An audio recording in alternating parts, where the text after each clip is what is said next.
Welcome to Spectrum Sundays. I am Megan Sinisi, Miss Pennsylvania 2021, and the founder of a nonprofit organization for autism titled From a New Perspective. I am also a speech-language pathologist with a master's degree from the University of Missouri. And I am Francesca D'Alessandro, Miss Thousand Islands of New York, serving my community through AAA appreciation and awareness for autism. I am also a speech-language pathologist with a master's degree from the University at Buffalo. Everyone deserves to feel accepted and included in every space they walk in. Our series aims to inspire you to advocate for yourself and on behalf of your loved ones, and we are so grateful that you're here with us today. Anita Young is an educator and the mother of two children, Mia and Lincoln. She holds a bachelor's degree in Spanish education from Mansfield University, a master's degree in Instructional Technology from Wilkes University, and is currently working toward her principal's certification at Point Park University. Anita is a dual citizen of the US and Portugal and is trilingual in Portuguese, Spanish, and English. In 2018, Anita's daughter, Mia, was diagnosed with autism. Anita and her husband quickly immersed Mia in therapies to support her needs, which they have seen a great deal of success. In that time frame, Anita also connected with the Central PA Autism Community and continues to support the group by organizing, coordinating, and producing marketing information for community events. Anita has also partnered with community members in Huntington County to offer several sensory-friendly events, as well as accessible community playground equipment for all children. As Anita and her husband, Matt, prepared to navigate Mia's transition to kindergarten this fall, they continue to work as a team within their family and with professionals to support Mia's progress and success.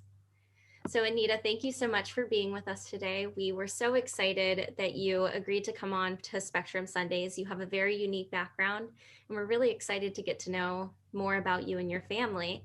So to start, could you tell us a little bit more about your daughter, Mia? What are some of her interests or things that she really likes? What makes her a wonderful child? Well, thank you. Thank you both for having me. So if I could describe Mia probably in one word, if I had to, it would be that she is loving. I think she displays her affection and her ability to care very well. She's definitely a hugger. She she hears children crying. She'll ask them what's wrong. She'll attempt to cheer them up. So I think Mia is just a very loving child, and she also is a quick learner, very quick learner, and she's just very easygoing, I would say. In fact, I would say she's probably easier going than my neurotypical son. So she's just overall, she has her challenges, but we just couldn't imagine our life without Mia. Truly, I think she's taught us a lot. Equally, I hope we have taught her some, but she has taught us and other family members and friends a lot too. That's so great to hear, because there are still that misconception out there that children or adults with autism are cold and non-empathetic. And that is so far from the truth. So it's really nice that you get to share her perspective as well in our series for viewers to listen to. And previously, we've had some other parents on our series who talked about their children's relationships with one another. And every relationship looks a little different. But how is Mia's relationship with her brother Lincoln like? Do they get along very well? How do they communicate with one another? Do they have any shared interests or hobbies? So I don't know if you guys have any siblings, but I know I have a brother too, a younger brother. And I think we love each other very much, but we also fight like brother and sister. And I would say that Mia's relationship, although having autism, is very similar in that nature. I think they're very loving. They're best of friends, but yet really know how to get under the skin of each other too at the same time. He knows what's going to set her off. She knows what's going to set him off.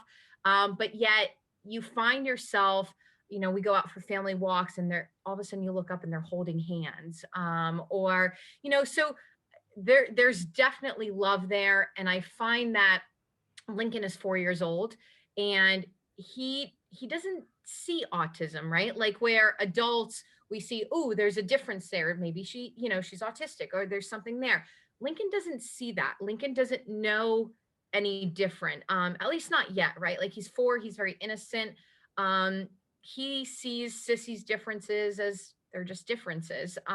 So it's great to see that. It really is. And it gives you hope that there's other children out there that are going to be the same exact way. But I think in retrospect, he's learning a lot too. He's learning to be a kinder, understanding individual. And we've seen that the way he is with other children too, that he kind of, some of those skills and characteristics are presenting themselves with his relationship with other children too.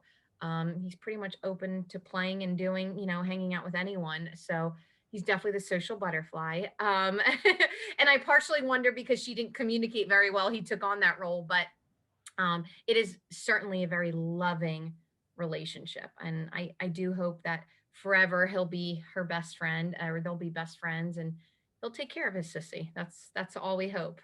So. That's beautiful. I grew up with 3 brothers, so I can definitely relate to the love-hate relationship, getting under each other's skin, knowing what sets each other off. It's funny because when you're a sibling, you think it's funny and you think it's fun. But I'm sure as a parent, it can be frustrating sometimes. But those are also the moments that you can look back and see that they're truly just siblings, that it's not a special needs thing where one is the superhero for the other, or is always taken care of. They're just siblings, and that's how siblings, that's how they act, and that's how they develop their relationships over time. So it's good to hear that, and I can really appreciate the exposure at a young age for Lincoln, your son. And as Fran and I have talked to so many different people over time, we find that lack of acceptance starts with lack of exposure. So it's wonderful to see that Lincoln is starting to have that awareness about it at a young age. Mm-hmm. So autism can present itself in various ways for each child. What are some of Mia's greatest strengths? And then where do you also find that she might need some additional support? So that has varied a little bit over the years. At first, when we kind of had that inkling of there was something kind of off, it presented itself in the fact that, she wasn't communicating, she wasn't responding to her name. She kind of chose to play independently. And that has changed over the years as she's developed a little bit more language. She has an interest in peers now. So we've now started to see some different behaviors. And that's what I always have to keep in mind, is that there's been progress, and then just different things kind of as she gets older present themselves. So I would say currently, as a 6-year-old, some of the concerns we have, I guess some of the behaviors that we're seeing are her ability to converse. So while she is verbal now, can speak verbally, she has trouble continuing a conversation. So if you were to ask her, for example, Mia, what did you do this weekend? She might say, I went camping. And then you would say, okay, well, like, what did you do at camp? She kind of might either tune you out. She might need a repetition of that question. So just holding that back and forth conversation is still something she's working on. Answering WH questions. I think, the what or the who are pretty simple, but when you get into the why, if you think about it, that takes some reasoning there, and that can be a little bit challenging for someone who sees things so concretely. So that is a little bit of a challenge. So we've been working on the why question a bit. And the other behavior that we're kind of noticing is, while she's very adaptable, like we're okay with routine changes, going different places, doing things, when something doesn't go as she intends it to go, we do see a very high screech of a noise, and a oh no, and then we have to kind of model the language or that behavior. No, we don't react this way. Maybe this is what we would do, or we would ask someone for help to kind of work that through. So so I would say those are behaviors now, but her biggest asset, I think, all along through this has been her cognitive ability. Mia's a really quick learner, and despite whatever language or communication method she was using, we had no idea how much she was able to internalize and understand, and what was really going on in her brain. And I think that is not only a misconception, but it's a strength for a lot of autistic children. I don't think we quite understand how really intelligent they are. So whether we saw her ability to spell her name when we had no idea she knew how to spell her name, or the fact that we found out last summer she knew how to read. We had no idea she knew how to read. So there's a lot of things. Is the fact that she's just a quick learner. You give her the exposure, she'll internalize it. So that's what we always keep in mind, is just exposure, exposure, exposure. So, yep, that's where she's at. Unfortunately, you have a really strong background in education, so you understand a lot of what she needs help with and how to help with that. Megan and I are both speech language pathologists, so we kind of get it. Like those why questions, the when, like the concept of time can be very, very difficult, even for neurotypical children. So those are hard concepts no matter what. But like you said, children really soak everything in, even if they don't express it or express it the way that most people understand. And for a lot of autistic children or children with autism, they might not be speaking orally with spoken words until a lot later in their life. So you talked a little bit about her communication beforehand. Could you explain a little bit more about that?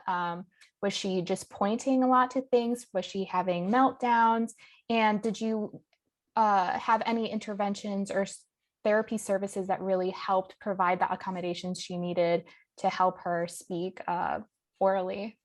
Yeah, those are great questions. So, and as SLPs, you guys are going to understand a lot, but we started Mia with early intervention at 18 months. We are diehard believers in early intervention. I will say that I think that has changed our life. But we started 18 months old with speech services as well as some other services, but primarily speech. And with that being said, when they first started, there was no verbal language. There was a lot of pointing, or she would take our hand and walk us somewhere, right? And we would see frustration. And this was so disheartening as a mother. We would see her frustration in throwing herself on the floor. She would scoot a lot, almost to the point where she would hit her head on walls or like the trim of walls.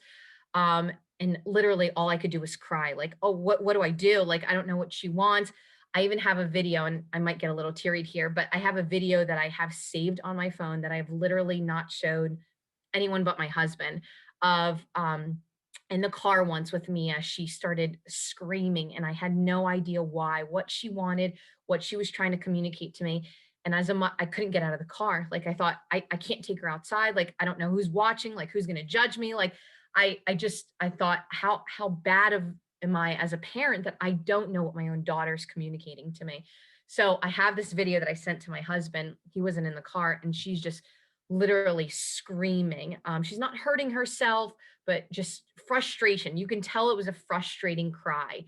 And I've kept it in my phone, and I've kept it in my phone because I think sometimes I need to see that, to see the progress we've made, to remind myself, even on the bad days, like, listen, we had this, we've made progress.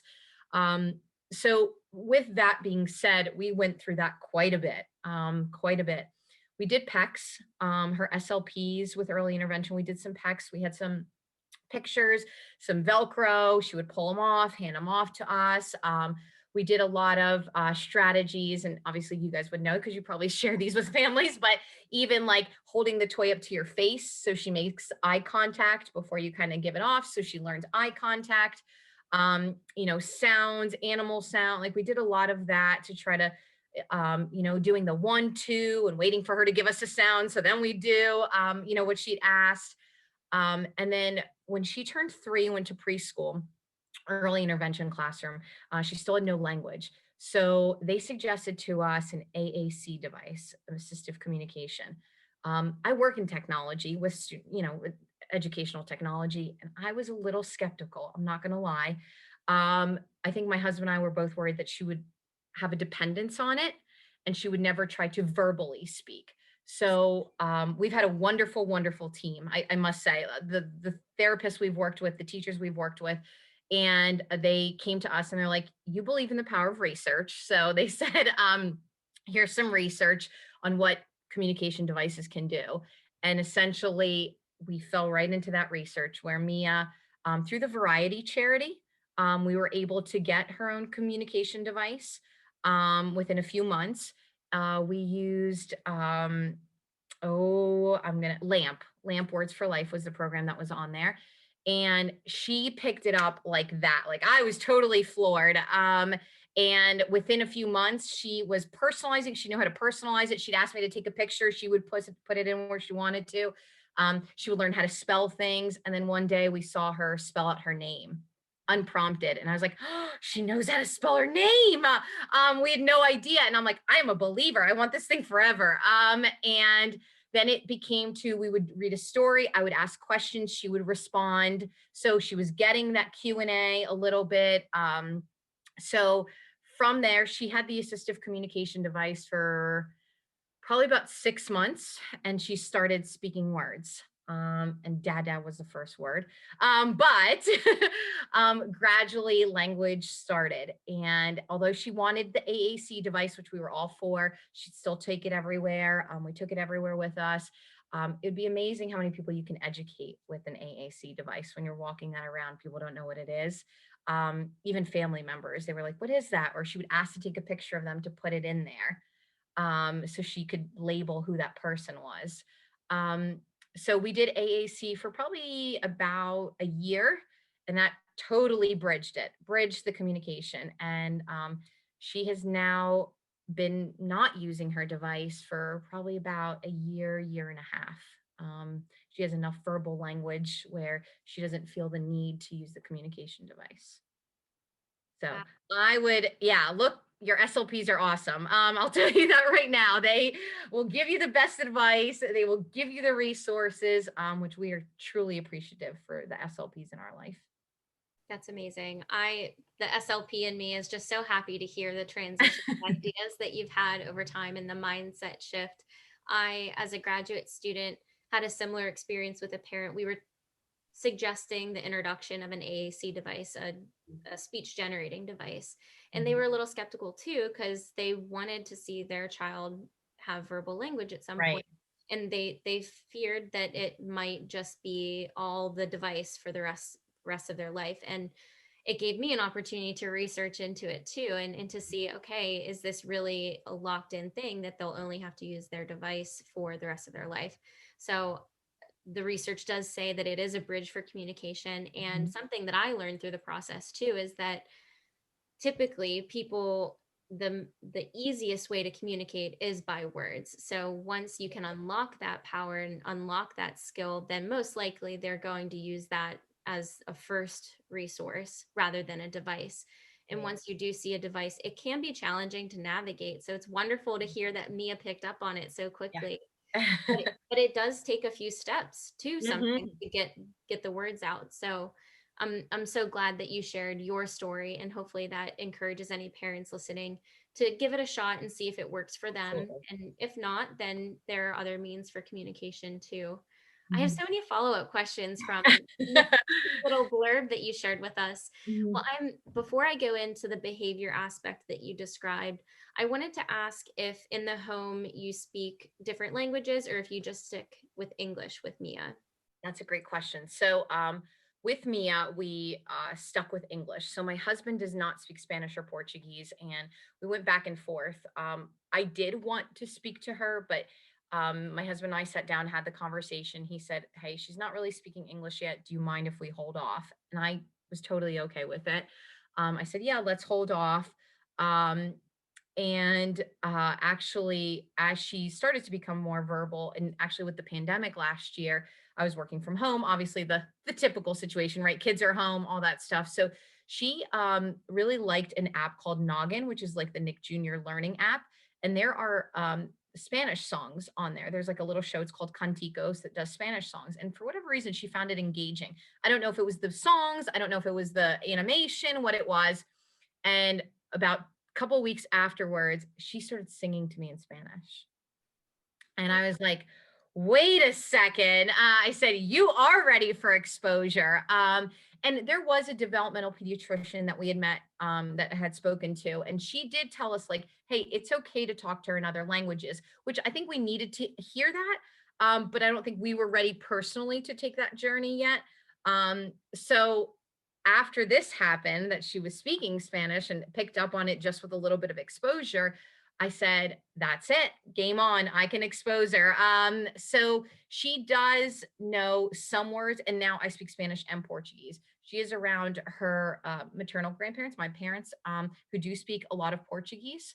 They do speak English as well, but she probably hears more Portuguese from them because they're both Portuguese speaking. So she certainly knows, I would say, about 10 or so words, both in Portuguese and in Spanish. She knows songs in Spanish. We have books that we read. I haven't made a point to directly communicate to her. There isn't a certain percentage or anything like that, but she's definitely been exposed a lot more recently. So Yeah, that's so interesting to me because I know in graduate school we were taught that having two different languages in the home doesn't delay language Mhm. development at all. But Right. it's hard for me to wrap my head around because I think about learning a second language as a 26-year-old, and I think that that's just, I couldn't happen. Yeah. But that's so interesting, and it makes me think about the multiple modalities of communication too. Maybe it's kind of a bridge too. I'm not sure, but the research would definitely tell us that. But it's so cool to hear how quickly she picked up on it, and that Yeah. it was interesting to her. And Mhm. I don't know, maybe the different sounds of the language were engaging to her, but that's really Right. cool to hear. Yeah. So It was a very delightful surprise, I should say, to hear that she was able to, receptively understand it, and then be able to at least, give out a little bit too. So, yeah, it was really cool. and I'm sure that made your heart really happy Oh too. yeah, the Spanish teacher in me was beyond excited. Not only the mother, but the Spanish teacher in me was very, very excited about it.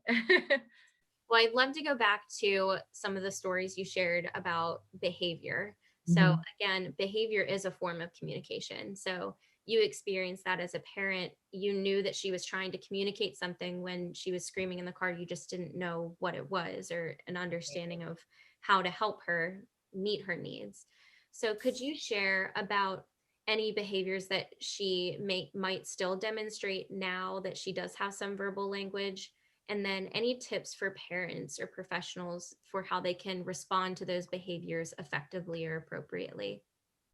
I like I mentioned, right now it's more the, if something is broken, missing, I think there is a little bit of perfection in her where she wants the puzzle, all the pieces perfectly in there, right? So if there's a piece missing, we have a behavior where we let out a large screech and, oh no, the puzzle piece is missing. And then it seems to snowball a little bit. So one of the things that we do as parents that we have learned from those that work with Mia in therapy is model, model language, model behavior. So instead of her, we will calmly say, no, thank you. Maybe why don't you try to ask for the puzzle piece? Hey, mommy, do you know where the puzzle piece is? Mommy, can we go look for the puzzle piece? Kind of give her some language that maybe she doesn't have, where she's quick to just be very pessimistic, right? Like very negative, where we can say, hey, no, no, no, like this is more of a almost a growth mindset. Like, hey, we haven't found it yet. We're gonna get there. Like we're gonna get there. Truly right now, I think that's her biggest obstacle, because if she doesn't find, or that problem isn't solved right away, it tends to snowball, right? And then it becomes, well, this is out of place, or hey, by the way, Christmas is ruined, right? Like we go to that extreme. So yeah, so I think for us, and I think the advice I would give to parents is definitely talk to your professionals, right? They know how to handle that better than us parents. And even as my husband and I are both educators, but we've never been in that world, even though we're teachers, we've never been, we haven't had the training to deal with a child with special needs or with autism. So what do we do? And every child's unique too, right? So you have to seek the professionals help so they can give you specific guidance for your child. um, and that's one of the things we quickly learned is, hey, this is how we model it, this is what we do. Same thing, she does a little bit of scripting at times, and you can tell it's kind of, we call it when she goes off to la la land. She's kind of in her own thoughts, we're not quite sure what she's thinking about, but obviously she's thinking about that show or that movie or that situation, that she starts to script it a little bit. So that was the other things we talked to our slps, like how do we ensure she's not scripting, or how, what do we do when she scripts, I should say, because she might be soothing herself or doing whatever sensory, with the scripting. So what do we do as a result of that? Do we acknowledge the scripting? So I guess the biggest advice that I would give to parents is one, model, right? Well, obviously get the support of your team, right? Your therapists, and kind of see what they suggest, right? And then two, model what they do, follow their suggestions. Obviously life at home can get a little hectic, right? We all have different responsibilities and things like that. So we're trying to be the best parent, the best therapist, the best, we wear a lot of hats at home. And I think I don't expect to know everything, so I seek their support, and just being receptive to their training, right? Their experiences. So Exactly. And I think some of the strategies you mentioned earlier and the examples you gave earlier about with modeling can be generalizable too for parents of neurotypical children as well, because they're just very helpful in general. And sometimes, even as adults, we kind of take things to extremes if we're stressed out or if we just are anxious about something, but it really helps to have someone show us and guide us the way and say, okay, well, maybe this is a better way to respond or to react. right. So it's great that you're teaching those strategies at a very early age to your children, because not only will Maya learn, but so will Lincoln. Mhm. And I wanted to go and talk about a little bit more of the misconceptions of autism, because there are so many different misconceptions out there. Earlier, we mentioned that being non-empathetic is one of the huge ones that is still very rampant. But we also talked a little bit about AAC devices. And I think from my experience too, I've seen that parents can be a little skeptical because they think it's just an iPad or a toy. And that's so far from the truth. But were there any other misconceptions that you feel would be important to expand upon, especially with your experience? Yeah, so I will never forget the day Mia received her diagnosis, and the doctor said to us, um, there's a lot that was a blur that day, but one of the things that stood out was she said, when you know one child with autism, you know one child with autism, because truly they are so different. And that's why it's called a spectrum, right? Because every child has different needs, different, behaviors, different strengths, and truly that's what it is. So I truly, I would say, again, find your tribe, right? Find who you can talk to. Realize that there is differences among children. Realize, that one parent might experience, one parent might not. Um, as I share my AAC story, right? I don't want to give false hope to parents either, because there's some children who need an AAC device for longer. There's some children who never are able to communicate verbally. So I also am cautious when I share our story with AAC, because I don't want to give a misconception. I don't want to give false hope. I think we've worked hard, but that was with Mia, right? I could work hard with Lincoln too, and things might be differently. So um, I just think understanding that every child is different. Don't generalize, like you said, like, because they say, right, autistic children don't show emotions, aren't loving, my daughter loves to cuddle. My daughter loves to give hugs, like she will gladly sit on my lap or some stranger's lap, she might not know danger real well, but she does show emotion, right? She'll go up to a friend who's crying, do a silly face, hope to get them happy. Like, she does understand other people's emotions. So I think it's really important to know that your child is unique. And who cares what everyone, while yes, you can communicate and learn from them, other parents, other children, but know that your child is your child, and just address their needs and wants. Definitely. And that applies to any person just navigating Right. an experience, Mhm. just approaching every situation with the understanding that people all have all different needs, whether they have autism or not. And it's the good thing to do to try to accommodate for others, to make sure everyone feels comfortable and accepted and welcome in every single space Mhm. that you share together. So it's definitely a very good idea to approach it that way, with thinking that when you've met one person with autism, you've met one person. Not all the same characteristics will apply to the next Mhm. child with autism. It can look worlds different Right. between each child. So, as we're wrapping up today, Anita, is there any overarching message or idea that you'd like to leave with our viewers to take away from our conversation today? I would guess just some of the things we've mentioned. I guess get a tribe, right? I use that tribe because not all of us have family and friends that can always help, right?